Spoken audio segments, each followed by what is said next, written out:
ուժեղ անվտանգության հիմքը ուժեղ տնտեսությունն է, որպեսզի մենք ունենանք ուժեղ անվտանգություն եւ երաշխավորված խաղաղություն մեր երկրում, մենք պետք է կառուցենք ուժեղ տնտեսություն։ Սամվել Կարապետյանը ստեղծելու է 300,000 աշխատատեղ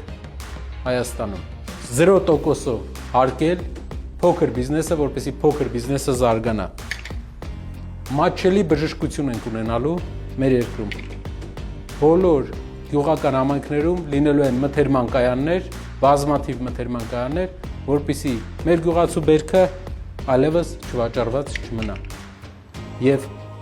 բնակարանային խնդիրը վերջնական լուծում է ստանալու 20,000 մատչելի բնակարանների միջոցով։ Ինչպես տեսնում եք, կշեռքը հավասարակշռվեց։ Սա ցույց է տալիս, որ միայն ուժեղ տնտեսությունով մենք կհասնենք ուժեղ անվտանգության, երաշխավորված խաղաղության, Սամվել Կարապետյանի առաջնորդությամբ եւ մեր բոլոր հայրենակիցների մասնակցությամբ։